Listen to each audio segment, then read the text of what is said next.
में भी ताउते तूफान का साइड इफेक्ट दिख रहा है। कल से ही दिल्ली और आसपास के इलाकों में हल्की और तेज बारिश हो रही है। बारिश के बाद पारा अचानक नीचे आ गया। मई में 70 साल बाद इतना कम करीब 23 डिग्री तापमान दर्ज किया गया। इससे पहले वर्ष 1951 में अधिकतम तापमान इससे नीचे गया था। दिल्ली में कल शाम 5:30 बजे तक 31.3 मिलीमीटर बारिश दर्ज हुई है। मौसम विभाग के मुताबिक अगले 24 घंटे में भी बारिश जारी रहने की संभावना है। अरब सागर में उठे तूफान ताउते की वजह से मंगलवार की शाम से दिल्ली एनसीआर में शुरू हुई बारिश का दौर बुधवार को पूरे दिन जारी रहा। आज भी बादल मंडरा रहे हैं, हल्की फुहारें जारी है।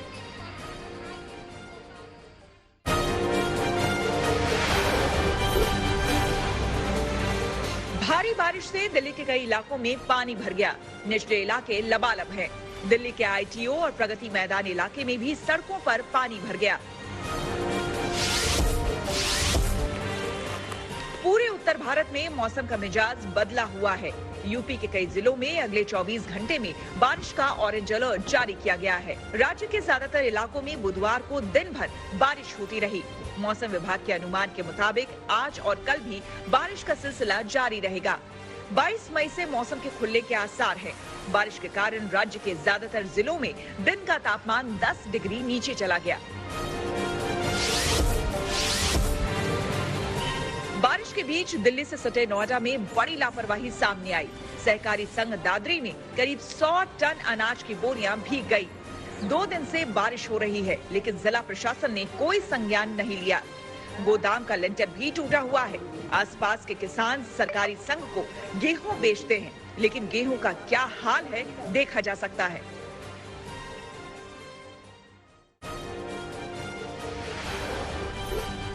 National expert group on vaccine administration for Covid की वैक्सीनेशन को लेकर की गई सिफारिशों को सरकार ने मंजूरी दे दी है। इनके मुताबिक कोरोना संक्रमण से ठीक होने वाले व्यक्ति को 3 महीने बाद वैक्सीन की डोज दी जा सकती है। वहीं कोरोना को मात देने वाला शख्स 3 महीने बाद वैक्सीन लगा सकता है। अगर पहले डोज के बाद शख्स को कोरोना हुआ है तो वो दूसरा डोज ठीक होने के 3 महीने बाद लगा सकता है। वहीं कोई व्यक्ति गंभीर बीमारी से पीड़ित है, उसे हॉस्पिटलाइजेशन या आईसीयू की जरूरत है तो उसे भी वैक्सीनेशन के लिए 4 से 8 हफ्ते इंतजार करना होगा।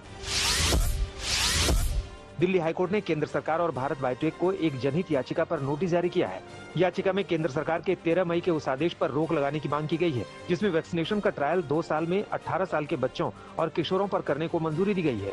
केंद्र की तरफ से ये मंजूरी दूसरे और तीसरे चरण के क्लिनिकल ट्रायल के लिए दी गई है। जनहित याचिका में सवाल उठाया गया कि बिना वयस्क हुए कोई भी किशोर या बच्चा ये कैसे तय कर सकता है कि उसके ऊपर क्लिनिकल ट्रायल किया जाए या नहीं। अब भी कई ऐसे राज्य हैं जहां कोरोना का पीक आना बाकी है। इस बात को लेकर आईआईटी के वैज्ञानिकों ने चेताया है। मैथमेटिकल प्रोजेक्शन में इस बात की तस्दीक की गई है कि तमिलनाडु, पंजाब और असम में कोरोना का पीक अभी बाकी है। ये अंदेशा सूत्र मॉडल के तहत किया गया है। सूत्र मॉडल का ही कहना है कि अगले 6 से 8 महीने के दौरान कोरोना के मामलों में तीसरी बार उछाल आ सकता है। इस गणितीय मॉडल में कहा गया है कि दिल्ली, महाराष्ट्र, उत्तर प्रदेश, छत्तीसगढ़, गुजरात, मध्य प्रदेश में कोरोना का चरम बीत चुका है, लेकिन तमिलनाडु, पंजाब, हिमाचल प्रदेश और असम में पीक बाकी है। मॉडल में बताया गया कि तमिलनाडु में 29 से 31 मई के दौरान कोरोना का पीक आ सकता है। देश की राजधानी दिल्ली में कोरोना का कहर कम हो रहा है। यहाँ कोरोना वायरस के नए केसों की संख्या लगातार कम हो रही है। ऐसे में पॉजिटिविटी रेट भी कम होते हुए 5.78% तक पहुँच गया है। दिल्ली में पिछले 24 घंटे में कोरोना के 3,846 नए केस रिकॉर्ड हुए हैं, जो कि 5 अप्रैल के बाद एक दिन में कोरोना केसों की ये सबसे कम संख्या है। इस दौरान 235 लोगों की जान भी गई। हालांकि इस बीच 9,427 कोरोना मरीज ठीक भी हुए। इस तरह कोरोना से ठीक हुए कुल मरीजों का आंकड़ा 13,39,326 पहुंच गया है। यूपी में बीते कुछ दिनों से कोरोना के मामलों में कमी देखी जा रही है। बीते 24 घंटों में यूपी में कोरोना के 7,336 नए केस मिले और 282 लोगों की मौत हो गई। प्रदेश में अब कोरोना के 1,23,579 एक्टिव केस हैं। सबसे ज्यादा 29 मौतें राजधानी लखनऊ में हुई हैं। इसके अलावा आगरा और एटा में 14-14, हाजीपुर, मेरठ में 13-13 और गाजियाबाद में 12 लोगों की मौत हुई है। राज्य में फिलहाल 1,23,579 कोरोना वायरस संक्रमितों का इलाज किया जा रहा है। 24 घंटे के दौरान यूपी में 2,99,327 नमूनों की जांच की गई। अब तक 4,55,00,000 से ज्यादा नमूनों की जांच की जा चुकी है।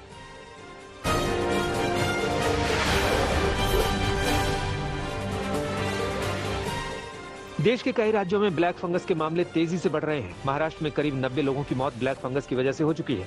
वहीं करीब 1500 लोग इस बीमारी की चपेट में हैं। महाराष्ट्र के स्वास्थ्य मंत्री ने केंद्र सरकार से एम्फो-बी इंजेक्शन की मांग की है।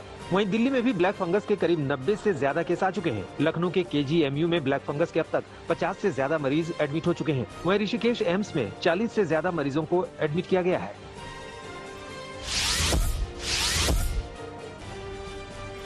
राजस्थान सरकार ने ब्लैक फंगस को महामारी घोषित कर दिया है। यहाँ कोरोना से ठीक हुए लोगों में ये बीमारी तेजी से फैल रही है। इससे अब तक राज्य में 2 लोगों की मौत हो चुकी है। जयपुर, जोधपुर के अलावा सीकर, पाली, बाड़मेर, बीकानेर, कोटा और अन्य जिलों में भी ये बीमारी तेजी से फैल रही है। ब्लैक फंगस को महामारी घोषित करने के पीछे सरकार का कहना है कि इस फैसले के बाद अब इस बीमारी की प्रभावी तरीके से मॉनिटरिंग हो सकेगी, साथ ही इलाज को लेकर भी गंभीरता बढ़ती जा सकेगी।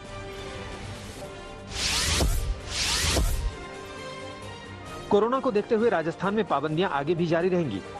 सभी जिलों में धारा 144 की अवधि 21 जून तक के लिए बढ़ाने का फैसला किया है। ये अवधि 21 मई को खत्म हो रही थी। पहले 20 अप्रैल को 22 अप्रैल से 21 मई तक के लिए सभी कलेक्टरों को धारा 144 लगाने का अधिकार दिए थे।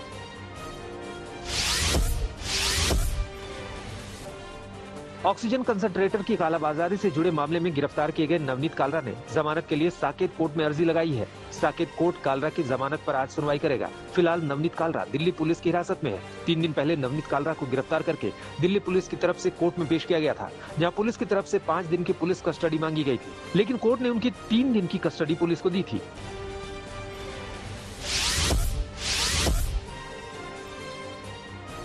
महाराष्ट्र में कोरोना की रफ्तार में गिरावट आई है। 24 घंटे में राज्य में कोरोना के 34,031 नए केस सामने आए हैं। वहीं 594 मरीजों की मौत हुई है। मुंबई में भी कोरोना के केस में गिरावट देखने को मिल रही है। मुंबई में कोरोना के 1350 नए संक्रमित आए हैं, जबकि 57 मरीजों ने दम तोड़ा है।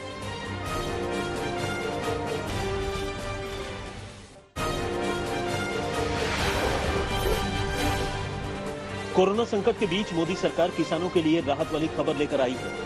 किसानों को लेकर मोदी सरकार ने बड़ा ऐलान किया है। सरकार ने किसानों को पुरानी DAP पर खाद देने का ऐलान किया है। अब 500 की जगह 1200 रुपए की सब्सिडी दी गई। पीएम मोदी की बैठक के बाद ये फैसला लिया गया। अहमदाबाद में ताउते तूफान के बाद 5 मंजिला बिल्डिंग धराशायी हो गई। हालांकि तूफान के चलते बिल्डिंग को 1 दिन पहले ही खाली करा लिया गया था। उधर पीएम ने भी तूफान से हुए नुकसान का हवाई सर्वेक्षण किया। गुजरात के लिए 1000 करोड़ की मदद का ऐलान किया। वहीं तूफान में जान गंवाने वालों के परिजनों को 2-2 लाख रुपए का मुआवजा दिया जाएगा। नारदा स्टिंग ऑपरेशन केस में फंसे TMC नेताओं की जमानत पर आज फिर सुनवाई होगी। कलकत्ता हाईकोर्ट में मामले की आज दोपहर 2 बजे सुनवाई होगी। इस बीच TMC की ओर से CBI के खिलाफ ही केस दर्ज कराया गया है। मंत्री चंद्रिमा भट्टाचार्य की शिकायत में कहा गया है कि गिरफ्तारी अवैध थी, क्योंकि विधानसभा अध्यक्ष से कोई अनुमति नहीं मांगी गई थी, जो कि एक विधायक को गिरफ्तार करने के लिए जरूरी होती है। शिकायत में पीएम मोदी के इशारे पर नेताओं को गिरफ्तार करने वाले CBI अधिकारियों के खिलाफ कार्रवाई की मांग की गई। पूर्वी लद्दाख में चीनी सेना के अभ्यास की खबरें हैं। सेना प्रमुख जनरल नरवणे ने आज तक से खास बातचीत में कहा कि कोरोना काल में भी LOC पर और LAC पर सेना की तैयारी में कोई कमी नहीं आई। उन्होंने कहा कि चीनी सेना हर साल की तरह अपने ट्रेनिंग एरिया में आई है। चीन की हर हरकत पर हमारी पूरी तरह से नजर है। व्हाट्सएप की प्राइवेसी पॉलिसी को लेकर केंद्रीय सूचना एवं प्रौद्योगिकी मंत्रालय ने सख्ती जाहिर की है।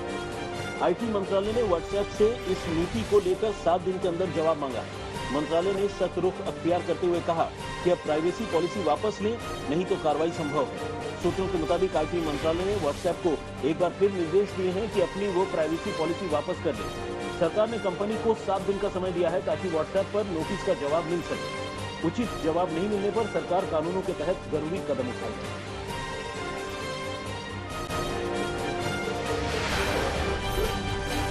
उत्तर प्रदेश के शाहजहांपुर में एक शादी समारोह में अवैध तमंचे से फायरिंग करने का वीडियो वायरल हुआ है। तस्वीरों में देख सकते हैं कि कैसे एक शख्स तमंचे लहरा रहा है और तमंचे से फायरिंग कर रहा है। वीडियो वायरल होने के बाद पुलिस हरकत में आई और फायरिंग करने वाले शख्स को गिरफ्तार कर लिया है। पुलिस आगे की कार्रवाई में जुट गई है। राजस्थान के दौसा में पुलिस के साथ 2 बदमाशों की मुठभेड़ हो गई। मुठभेड़ में दोनों बदमाशों को गोली लगी, जिसके बाद दोनों बदमाशों को गिरफ्तार कर लिया गया। मामला महुआ थाना क्षेत्र का है। जानकारी के मुताबिक दोनों बदमाशों ने एक के बाद एक 3 आपराधिक वारदातों को अंजाम दिया था। बदमाशों ने पहले एक परिवार पर लूटपाट करने के इरादे से हमला किया था। इसके बाद बदमाशों ने एक पुजारी पर हमला करके मोबाइल और सामान लूट लिया। तीसरी लूट के दौरान पुलिस ने बदमाशों का पीछा किया और मुठभेड़ के बाद दोनों बदमाश पकड़े गए। यूपी के महाराजगंज में नेपाल बॉर्डर पर नेपाल के सशस्त्र पुलिस फोर्स के जवानों ने एक शख्स को गोली मार दी, जिसने अस्पताल ले जाते वक्त दम तोड़ दिया। बताया जा रहा है कि जिस शख्स की गोली लगकर मौत हुई वो नेपाल का ही रहने वाला था और भारत की ओर बीमार पिता के लिए दवाई लेने आया था, लेकिन वापस लौटते वक्त उसे नेपाली फोर्स ने नो मैंस लैंड में देखा और गोली मार दी। तनाव को देखते हुए भारत की ओर से भी सुरक्षा बल हालात पर नजर रखे हुए है। बिहार के भोजपुर में एक सनकी पति ने अपनी पत्नी की गला रेतकर हत्या कर दी। अपना गुनाह छिपाने के लिए आरोपी ने पत्नी को रेलवे ट्रैक पर फेंक दिया। मामला जगदीशपुर अनुमंडल के हरी गांव का है। महिला के घर वालों ने आरोप लगाया है कि आरोपी दहेज के लिए अक्सर महिला के साथ मारपीट करता था। इसके अलावा महिला के परिजनों का आरोप है कि आरोपी पति का किसी दूसरी महिला से अवैध संबंध भी है।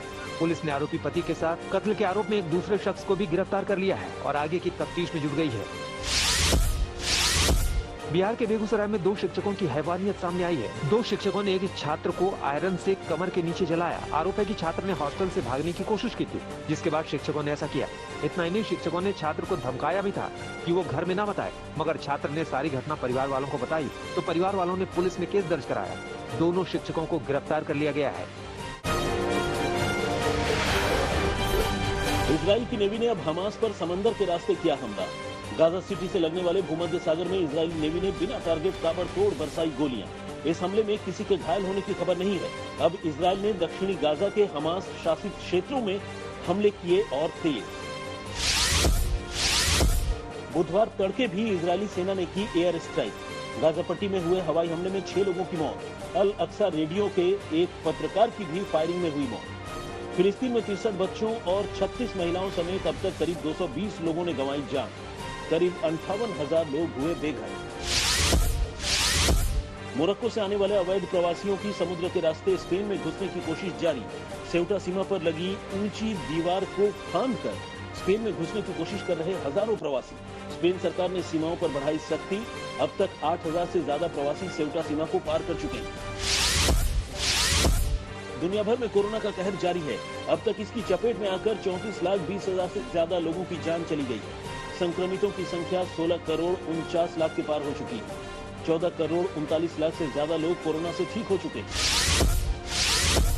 6 महीने के लंबे लॉकडाउन के बाद फिर से खुला पेरिस का ऐतिहासिक लूव्र म्यूजियम। सुबह 9 बजे से ही म्यूजियम में पहुंचने वालों की भीड़ उमड़ने लगी। फ्रांस सरकार ने प्रतिबंधों में दी है छूट। बुधवार से रेस्तरां, कैफे, थिएटर, सिनेमा और म्यूजियम को खोलने की मिली है इजाजत।